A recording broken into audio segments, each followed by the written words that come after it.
Hey, I'm Josh Pratt, the guy from Belkins. Welcome to yet another episode of our monthly trends blog. Today we've got some interesting trends you don't want to miss. From YCombinator's hot news to the scariest and mind-blowing ChatGPT stories. You're going to get detailed information on all of it. Subscribe, drop us a like, and here we go.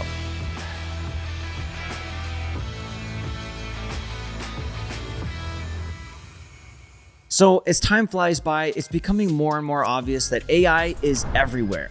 ChatGPT is basically on every other social media post or article one way or another. OpenAI quickly captured the world. ChatGPT went from 0 to 100 million users in just 2 months, which took Instagram 2.5 years, Facebook 4.5 years, and Twitter 5 years to achieve. But did you know that not everyone is a fan? Mamma mia, this ChatGPT is causing too much unrest. Fear of job loss, students using it to pass assignments, and don't get me started on the privacy concerns on my mind. We need this banned, and now, call it in. That's right, Italy has become the first Western country to block ChatGPT. The reason? Due to concerns over potential misuse of the technology, such as disinformation campaigns, automated creation of fake content, and its impact on privacy and data security. OpenAI, however, told the BBC it complied with privacy laws. The Italian watchdog said that not only would it block OpenAI's chatbot, but it would also investigate whether it complied with general data protection regulation. For those who might not know, GDPR governs the way in which we use, process, and store personal data. On March 20th, the watchdog said the app had experienced a data breach involving user conversations and payment information. It said there was no legal basis to justify the mass collection and storage of personal data for the purpose of training the algorithms underlying the operation of the platform. It also said that since there was no way to verify the age of users, the app exposes minors to absolutely unsuitable answers compared to their degree of development and awareness.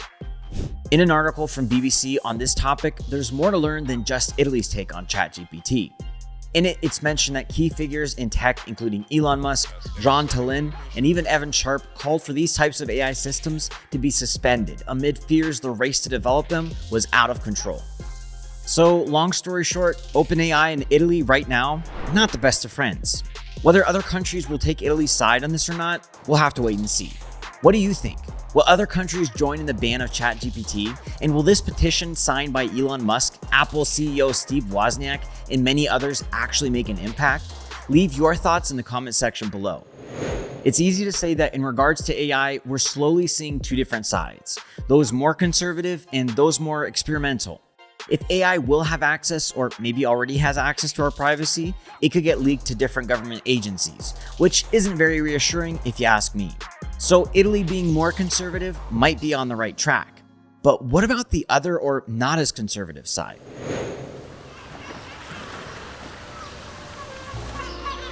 This ChatGPT is simply fabulous. We need to use this to our full advantage.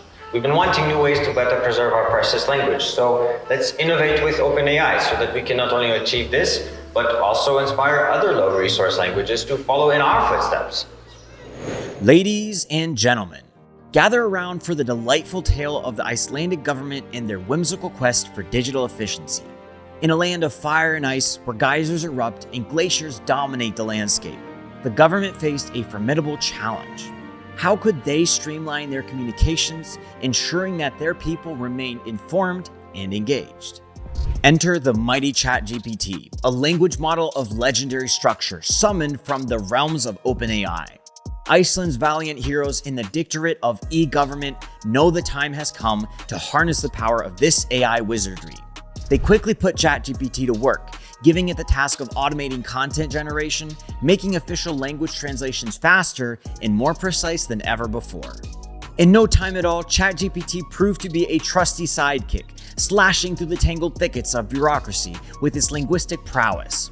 The Icelandic government watched in awe as this AI effortlessly translated content between Icelandic and English, ensuring that not a single citizen was left uninformed. And oh, how the people of Iceland rejoiced. Their government's communications were now as clear as the waters of the Blue Lagoon. But the saga doesn't end there. You can read more about this story in an article by OpenAI, and the link's below. Anyways, the government giddy with excitement, found new ways to harness ChatGPT's magical powers. The AI began assisting with drafting documents, sending email replies at lightning speed, and even helping with the creation of press releases. Truly a multitasking marvel. And so, dear listeners, the tale of Iceland's embrace of ChatGPT unfolds with a heartwarming lesson. When governments and cutting-edge AI join forces, they can overcome the most daunting of challenges and create a brighter, more efficient future for all. So, cybersecurity exists for many vital reasons. Privacy is definitely something we shouldn't compromise on, but moving forward and going places no man has ever gone before? Sounds nice. This is now a tale of two sides. ChatGPT, yes or no? Only you can decide. Before we get on to our next trend of the day, if you've gotten this far, drop us a like, hit that subscribe button, and don't forget to check out one of our most recent webinars where we talk in depth about edutainment. The link below. So YCombinator just recently released details for its winter batch of startups to be funded. They received over 20,000 applications from founders all around the world and funded 282. If you're a startup or wanting to start a startup, believe me, the time is now. Companies like Airbnb, DoorDash, Reddit, Twitch, Dropbox, and many others have already been funded by YC, and their funded companies have a combined valuation nearing $1 trillion. Wow. From the winter batch, some interesting things to point out. 59% of the batch applied more than once, which shows that persistence is key. If you don't get funded on your first try, don't give up and keep pushing. 52% of the batch were accepted with only an idea. Maybe you have an idea but aren't sure how to move forward. Here you go. Only 2% had more than 50K of monthly revenue when accepted, and 77% of the batch had zero revenue before YC.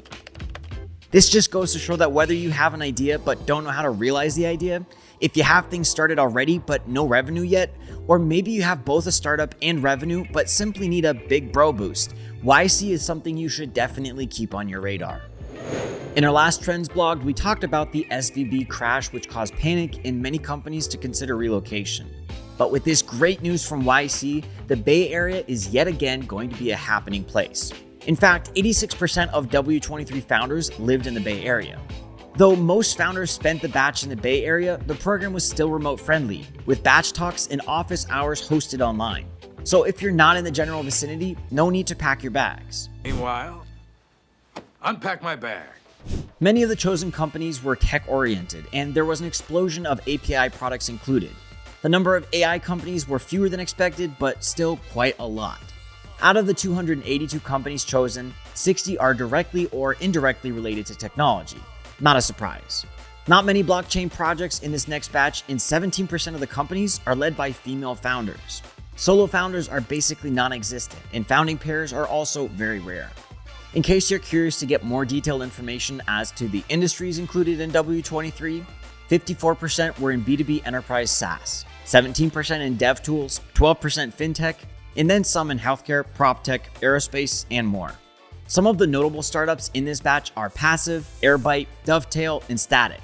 The winter batch of 2023 is expected to be one of the most successful batches yet, and I personally can't wait to see how these startups will change the tech industry. In conclusion, I can't overstate the importance of believing in yourself.